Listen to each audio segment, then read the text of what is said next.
Hello there. My name is Loreli, and I'm the Young Parents Director with Youth Unlimited. And I'm really excited about today's special guest. Oh, this way. She's right over here in our Hope That Helps videos. She's right there. But first, I just want to say a quick word about why we're doing these videos. It's for a series called Hope That Helps because we are offering some practical wisdom for you, especially during this time of isolation and lockdown. It can be a time where we are losing hope or don't know where to find it. So these practical pieces of wisdom that we're offering through these videos, we hope will help you activate hope and increase hope within you because it's a key factor for moving through difficult circumstances. So we all need hope, and especially a hope that helps. So let me introduce you to Naomi, who's here beside me. Naomi Van De Visch. Did I say that right? Close. Close. Random. Close. Yeah. Van De Visch is a colleague of mine. She works for Youth for Christ National. But Naomi, please tell us what it is you do, who you are, and what you're here to talk to us about today. Sure. So yes, I am Naomi. I do work for Youth for Christ Canada. So Youth Unlimited Toronto is part of Youth for Christ, one of the chapters in Youth for Christ. And as national, we are here to help equip chapters and just to be a support to those who are working front lines with young people and meeting those needs and bringing hope. So yeah, I love my job. I love what I'm doing. I'm also a wife and a mother of 4 children, ages 1 all the way through Wow. 13. So I've had some years of experience. When Laura Lee asked if anybody's an expert in a certain area, I said, well, I'm not an expert, but I've learned a lot over the years. And so I'm just here to share what I have been learning about how to love my kids well. And sometimes I don't do it so well. And sometimes I've been able to learn from my mistakes and keep trying. Yeah, I think that's so key about loving our kids well. I Mm, know you're going to be leading us in how to do that and what that looks yeah, like, but I really see that love gives hope. It yeah. is the avenue that we know hope through loving Mm, relationships. So help us to know how to do that better with our kids. okay. What can we learn from you as an expert? Yes. Well, one thing I've learned sort of early on when I was first married was that people communicate love differently. So, depending on who you are, your personality, you may show someone you love them differently than somebody else may show someone. And you may also receive some love from somebody differently than somebody else might receive it. And so, what it's been come to be called is love languages. So I'm actually going to talk about love languages. I do have a little presentation to share with you. So I'm going to just share my screen. Hopefully that works for you.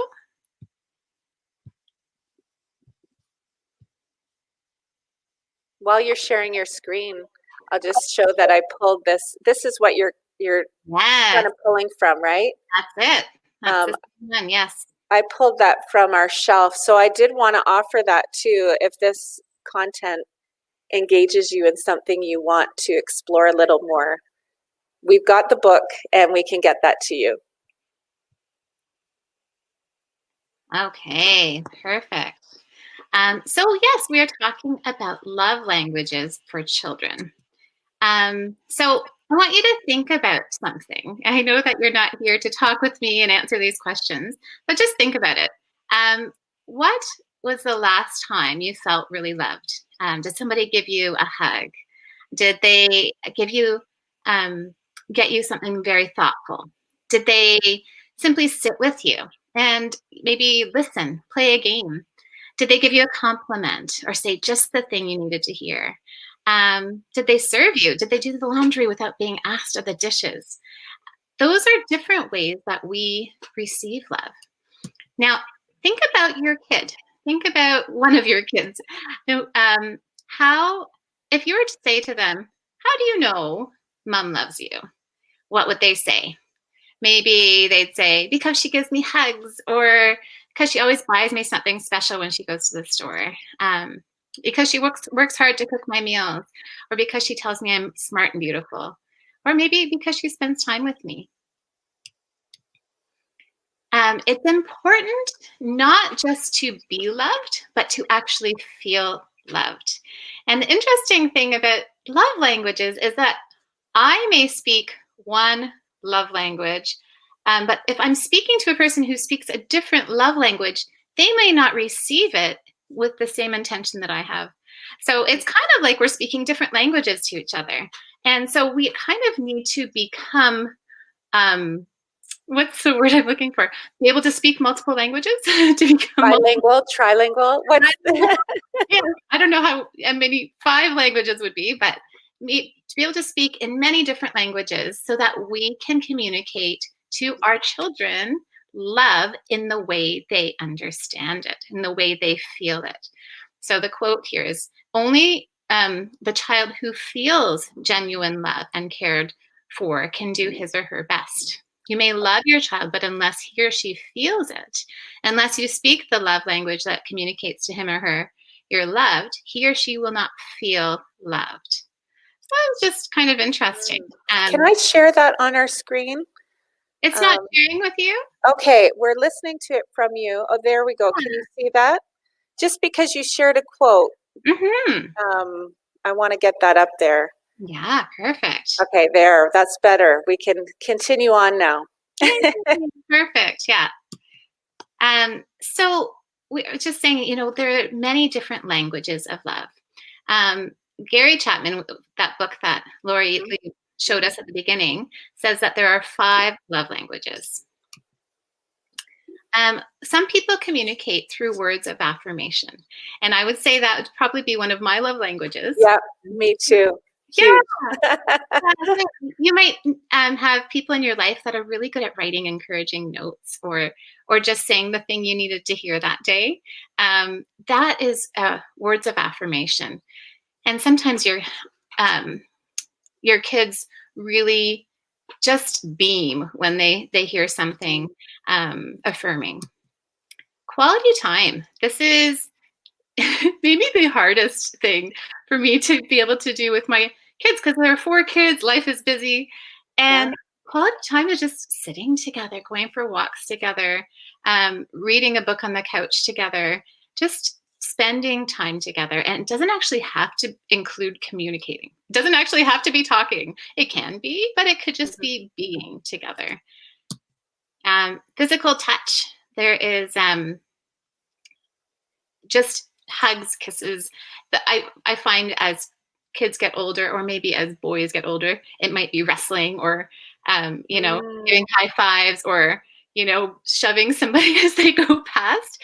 Just sort of touching, reaching out and touching, and just needing that connection, that physical connection. On this point, it's interesting too because this is what we're really missing in day to day when we are physical distancing. Oh, yeah. These love languages apply to parents as well. They apply to everybody, but it's really good to key in on that we're not getting the physical touch we would normally get just in day to day life when we pass by people. So our kids too, but leaning into that, this is an opportunity to show even more when we are kind of deficient from physical touch.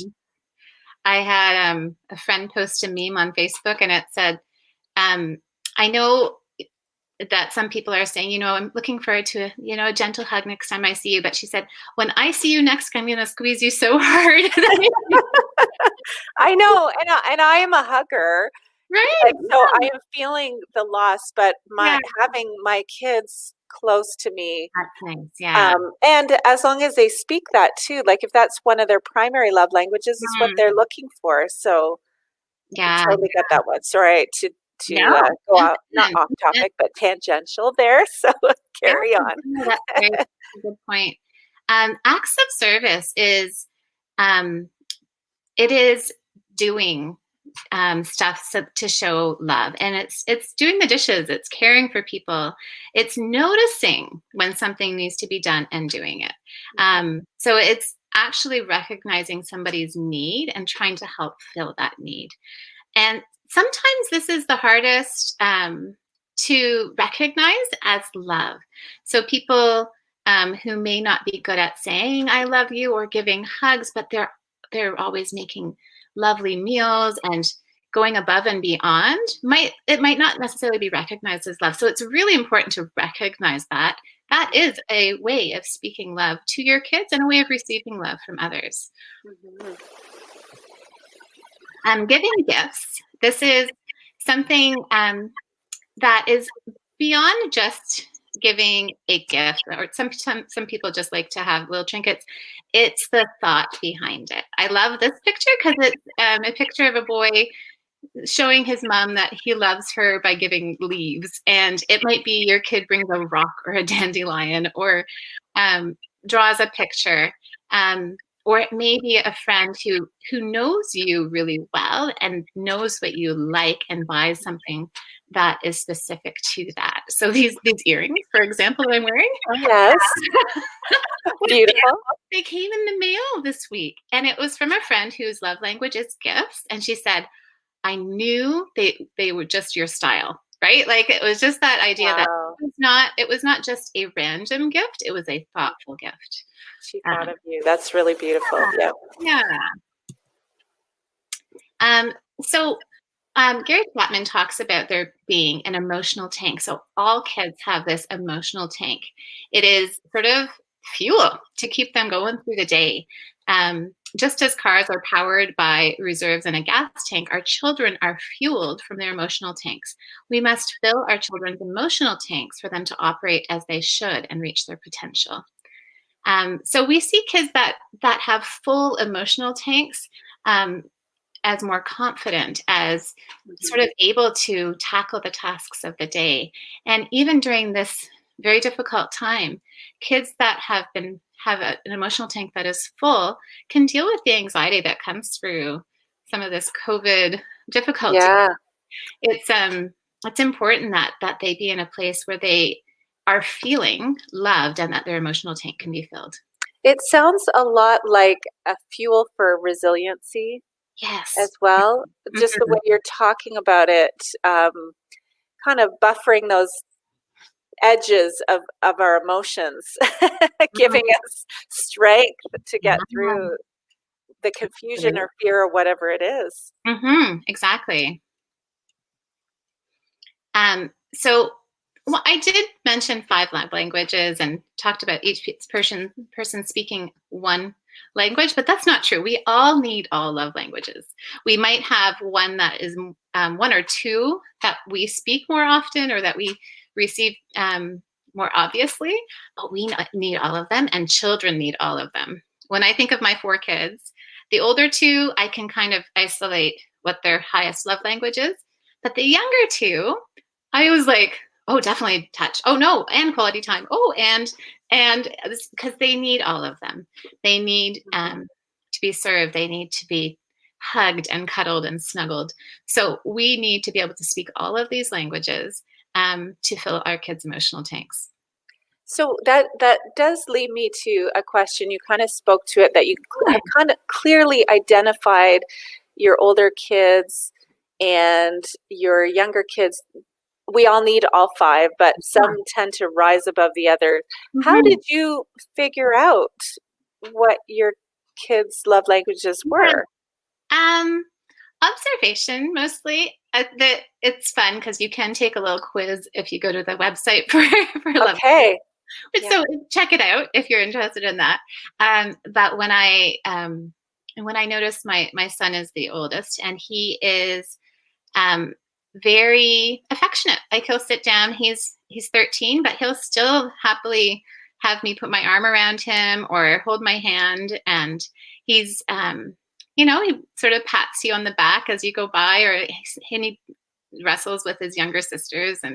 Um, and then my daughter, who's the second oldest, she isn't as in she doesn't ask a lot. She doesn't ask for affirmation or um, snuggles. But I do notice that she really likes to go shopping with her dad when he goes grocery shopping because he's the shopper in the family. Yes. And she really likes to go for a walk, or she really likes to just sit beside you on the couch and read a book together. So it's mostly observation, I Yeah, think. Yeah. that's good. That's helpful just to be paying attention to the things our kids respond positively to. Mm-hmm. Yeah. And you could even ask the question, what when do you feel loved? How do you know mommy and daddy love you, or mommy Mhm, loves you? mhm. It's a good question to ask them. And we need to fill our sorry about the typo. We need to fill our children's emotional tanks with unconditional love. Mhm. Um, Unconditional love is a full love that accepts and affirms a child for who they are, not for what they do. And what might be tempting is to give affirmation when a child does something well, or to give gifts in response to a good report card or something like that. But I think the idea of unconditional love is it is no matter what. It is no matter how their behavior is that day, or if it is quote unquote a deserved gift or a deserved compliment. It needs to be out of a place of loving the child no matter what, for who they are, for God, who God has created them to be. Wow, that's huge. That's actually, you make a simple point, but it's a big deal because I think we've learned Mm-hmm. that love follows good behavior, Yeah. and it is quite conditional in our, our limited sense of it. But Yeah. man, this is a powerful concept to give them that love unconditionally and Mhm. understand how to speak that love to them. Yeah, and it's not easy. And Yeah. in fact, I would say, how can I love unconditionally? I actually can't in my own ability. And so that's why I turn to God. I Mhm.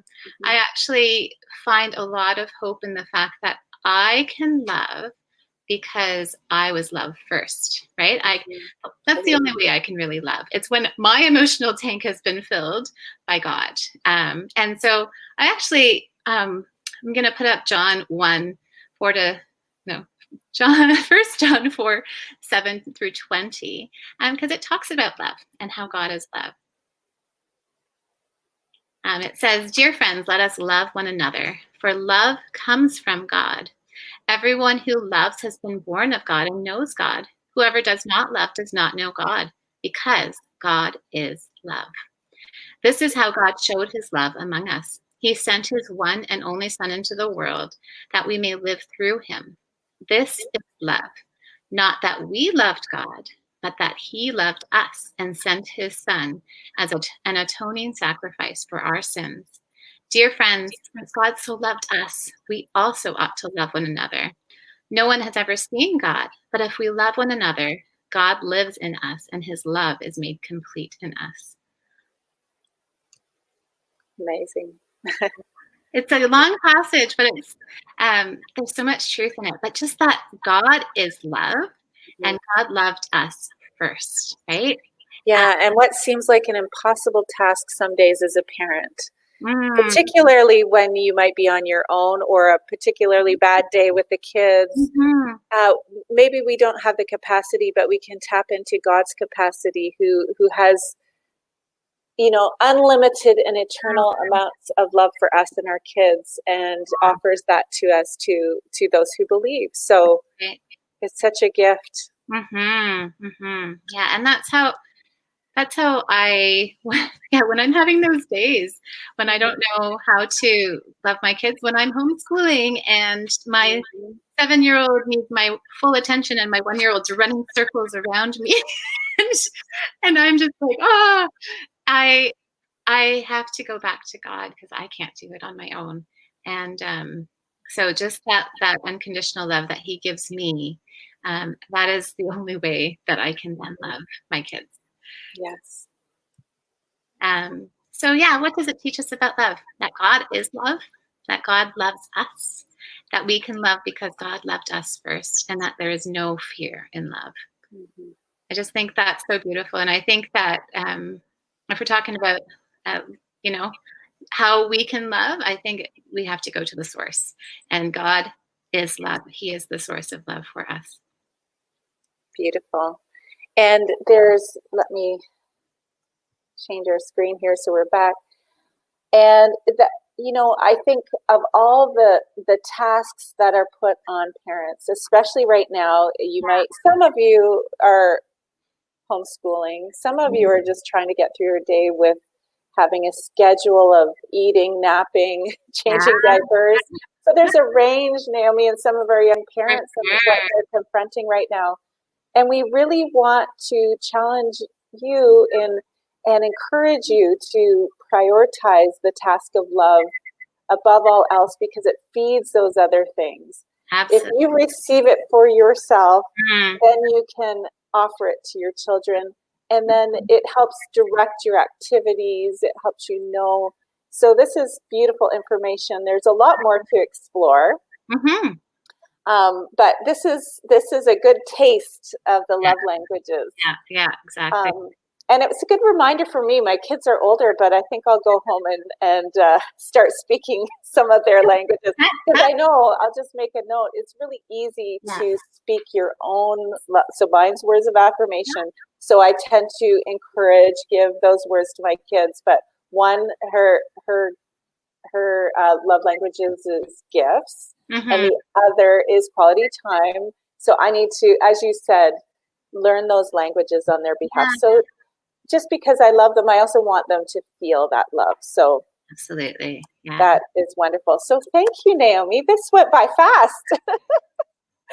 So appreciate your expertise and wisdom.